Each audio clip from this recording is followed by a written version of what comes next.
Olá, minha gente, tudo bem com vocês? Aqui está o Mivardão, meu pai. Depois de mais uma semana, né, do último episódio, para dar continuidade às nossas histórias, o lenga-lenga do meu pai. Olha, gente, eu espero que, como eu já disse muitas vezes, que essas histórias, que são histórias verídicas acontecidas com essa figura aqui, ó, com essa figura. E tudo que eu espero que eu não sei quantos solteiros ou ainda vão assistir esse vídeo, talvez os jovens nem se interessam em assistir tudo isso, né? Mas serve de experiência para alguém, isso eu tenho certeza. Que tudo nesse mundo tem consequências, tudo nesse mundo, aquilo que a gente planta, a gente colhe. E como eu já disse, como tudo começou. E nesses episódios que eu estou dando sequência, é como começou os erros da minha vida, não são os acertos. Depois a gente pode chegar nos acertos, né? Alguns acertos já aconteceram. E ninguém erra por querer, todo mundo erra tentando acertar. Não é isso? Mas desde já, bem-vindo a todos que chegarem até aqui. Estão chegando, que por algum motivo chegaram aqui para falar, mas quem é esse meu pai? Quem é esse Mivardão? Vai lá no canal, presta atenção Brasil, que vocês vão ver quem sou eu. Apenas o pai de um jovem que está nos Estados Unidos, tem um canal no YouTube. E ele conta as suas aventuras lá da América, né? Como a maioria sabe, eu também vivi 21 anos na América. E hoje, há 3 anos, estou no Brasil, estou num sítio. Olha o meu cenário hoje aqui, ó. O cenário hoje não está bonito, não está legal. Que a chuva não chegou ainda. É 9 de dezembro e nada de chuva. Mas vamos lá, senão o tempo não nos ajuda e o vídeo fica longo. No vídeo passado eu parei no momento em que eu estava reunido com uns amigos na varanda da casa de uma família muito amiga. E ali apareceu então a mãe de uma jovem que estava fazendo uma pesquisa comigo, fazendo um monte de perguntas. E a mãe então apareceu já com a vara na mão. E olha que era uma jovem de 17 anos de idade, não era nenhuma criança não, gente. E aí com essa vara na mão, agora eu sei por que minha filha tomou bomba, né? Hoje parece que ninguém toma bomba mais na escola. Vai empurrando para frente e chega a um ponto que a gente vê escrito nas redes sociais aí, tanta coisa errada, de gente aparentemente que jamais esperava de acontecer isso, né? Nas escolas não ensinam mais como antigamente, né? Pois é desse jeito, ninguém toma bomba mais, mas naquele tempo não tomava. E a mãe chegou. Agora eu sei por que minha filha tomou bomba. Por causa desse leite desnatado, porque eu sou branco, alemão.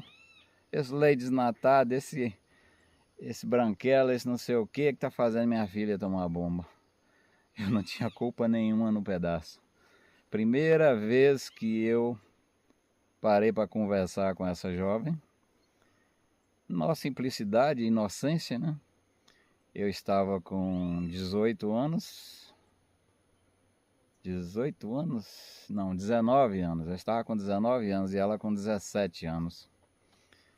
E ali, naquela conversa, aconteceu esse episódio. A partir daí,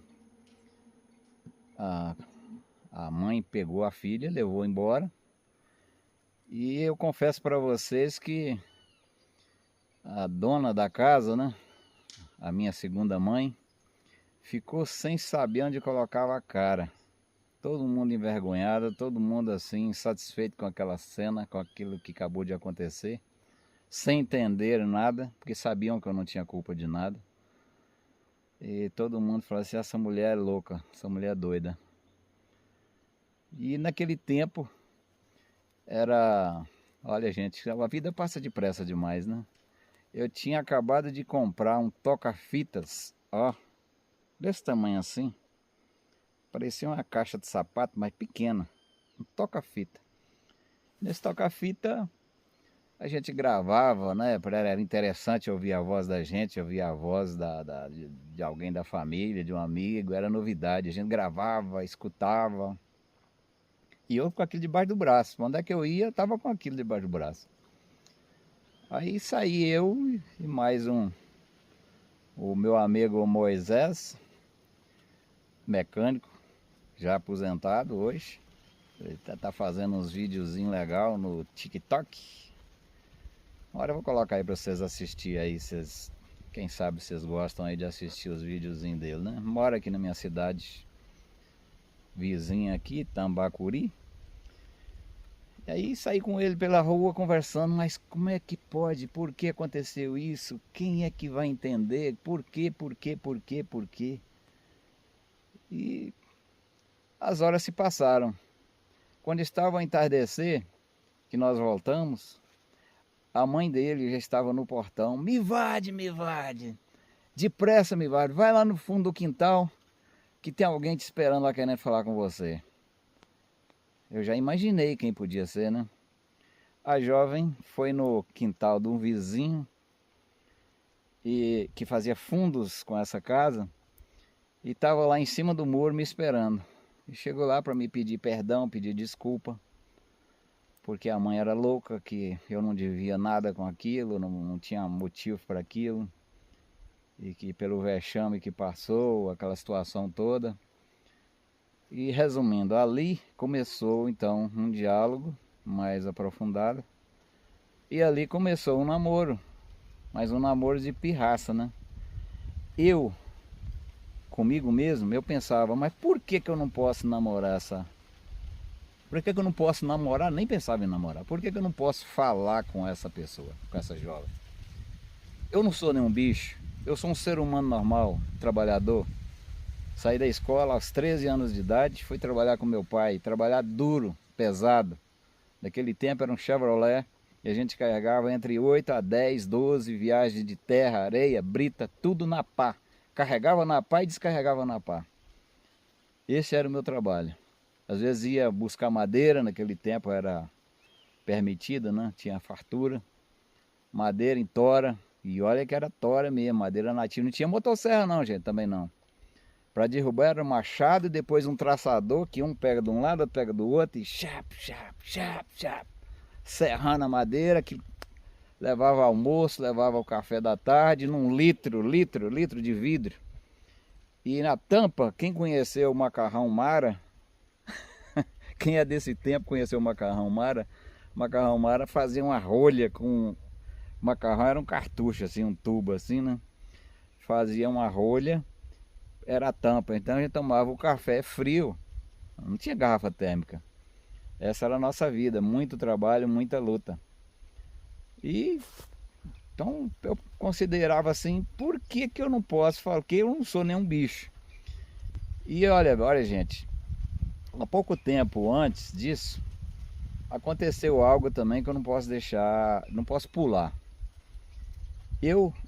A única pessoa naquele tempo que me chamou a atenção e que eu interessei em realmente namorar,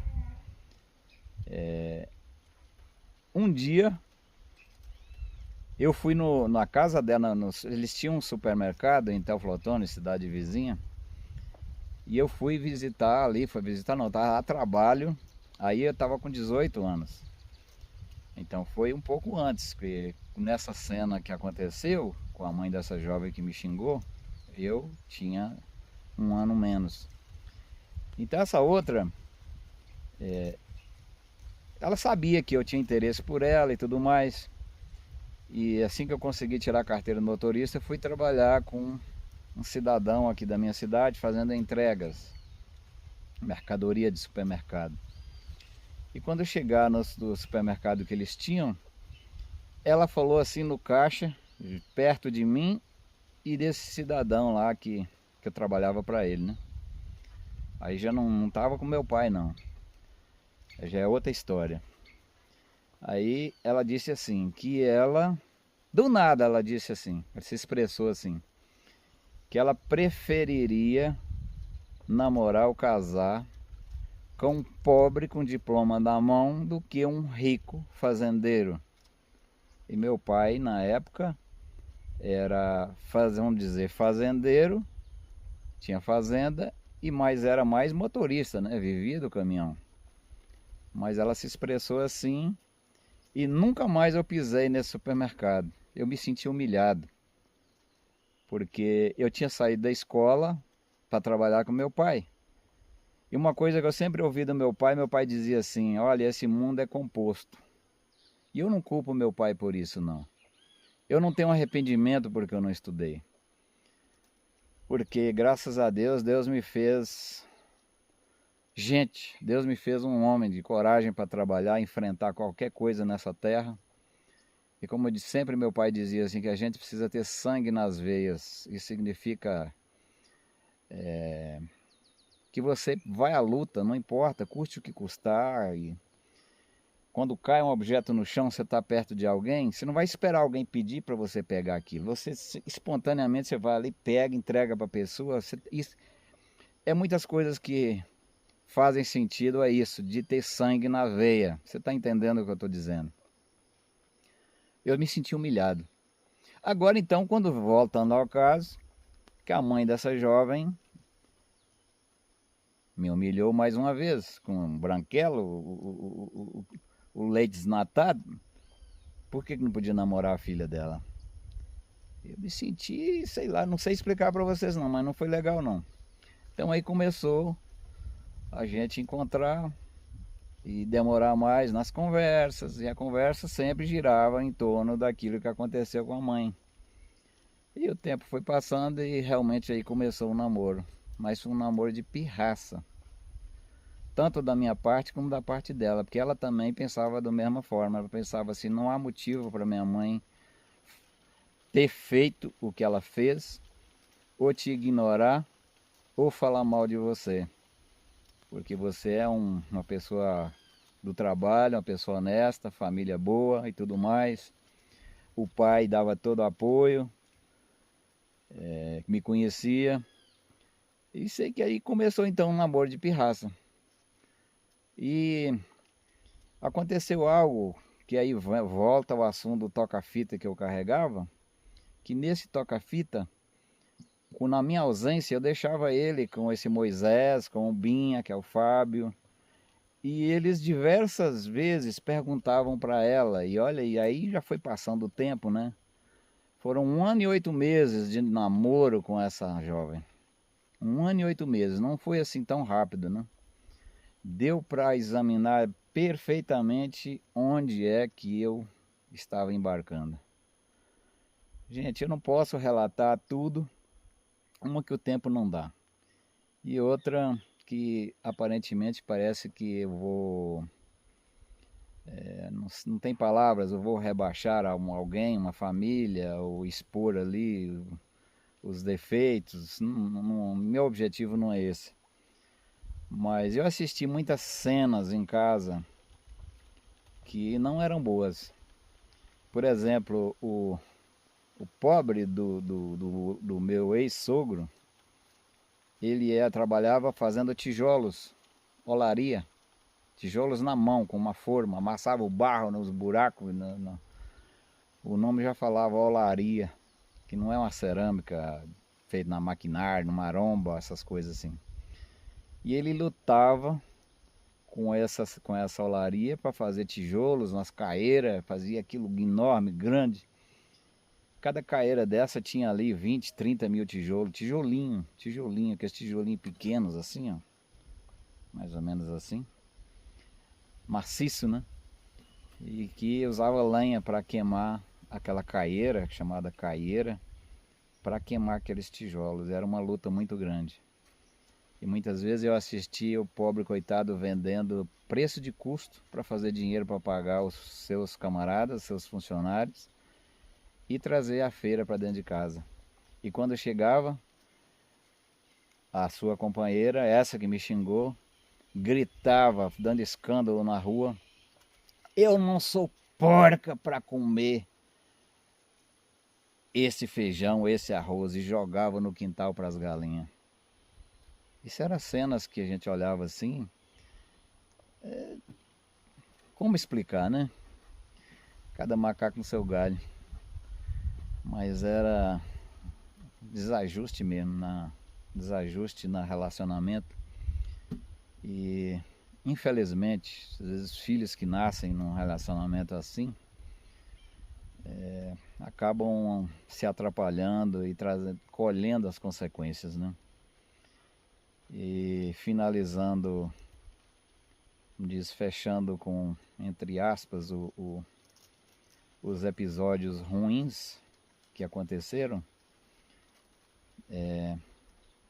encurtando a história, o final da minha ex-sogra, esse cidadão ficou louco, porque na família, e eu vou deixar isso registrado aqui para futuras gerações que porventura assistirem, como tudo começou, porque houve divórcio, porque houve separação com a minha avó, com a minha bisavó, minha tataravó, sei lá. Então fica registrado aqui. Eu já tinha, o meu filho, o Mivardinho, ele já tinha nessa época uns entre 4 e 5 anos de idade. Em razão do relacionamento, do como funcionavam as coisas com a ex-sogra, o meu ex-sogro ficou louco. Ele chegava em casa, tudo que ele falava não tinha compreensão de ninguém, não tinha compreensão dos filhos, e os filhos às vezes não, 99% apoiavam a mãe, e a mãe não estava certa no que ela falava. Uma das únicas pessoas que apoiava o pai e era contra a mãe era essa jovem na qual eu me casei com ela. Casei, eu tinha 20 anos de idade, ela tinha 18. Nesse casamento, então, nasceram 3 filhos, o Mivardinho, a Miva e o Albertinho, o Alberto. Alberto é autista, a mãe cuida dele. Por isso que eu disse a princípio que ela tem suas qualidades. Tem defeitos, tem traumas, tem, mas tem também suas qualidades. Ela teve e tem, e continua tendo muito amor para dar e cuida dele. Eu ajudo financeiramente um pouco, ele é aposentado, ela vive dessa aposentadoria, os filhos também ajudam. Tem casa própria para morar e assim por diante. Mas a sua mãe, a minha ex-sogra, um belo dia, o sofredor, né? Vamos dizer assim, porque ele sofria muito. Ela humilhava ele diariamente. Ele fazia parte de uma igreja evangélica, que eu não sei dizer para vocês o nome. E tinha história de revelação, de pegar a Bíblia e falar assim: o que o Senhor tem para revelar para mim? Pum, abria a Bíblia, fechava o olho e pum, abria a Bíblia. Onde colocava o dedo, seria a revelação de Deus. Abriu a Bíblia e colocou o dedo lá em cima, tá lá: Caim matou Abel. Opa, o Senhor me revelou uma solução para os meus problemas. Porque ele ficou assim, para quem entende, um vivo durante mais de 10 anos. Situação muito desagradável para qualquer um. Mas por ele ser crente, vamos dizer assim, não pode divorciar, tinha que viver daquele jeito, daquela maneira, né? Então ele lia na Bíblia que o pecado que você comete com o corpo, ou seja, um adultério, uma relação extraconjugal, ele arranjar alguém, ele estaria pecando contra o Espírito Santo, um pecado que não tinha perdão. E na mentalidade dele, ele então começou do jeito, da maneira dele, clamar a Deus e tal, e com aquele espírito de revelação, né? Que eu não aconselho a ninguém a fazer isso, que não é assim que Deus se revela a nós. Eu sei que Deus se revela a nós através da natureza, Deus se revela a nós através da Bíblia, Deus se revelou e revelou para nós através de seu Filho Jesus Cristo, quando veio, nasceu e viveu aqui nessa terra. As formas como Deus se revela a nós. Não é abrindo a Bíblia, dizendo que tem revelação durante a noite aí, por isso, por aquilo, e chega na igreja dizendo que está profetizando. Eu não creio nisso. Então é muito perigoso esse negócio de revelação. Mas ele chegou então nessa revelação de abrir a Bíblia ali, Caim matou Abel. Chegou, trouxe um dinheirinho, chegou para ela. Aqui eu trouxe um dinheiro para você. Quando ela virou as costas e foi guardar o dinheiro no quarto,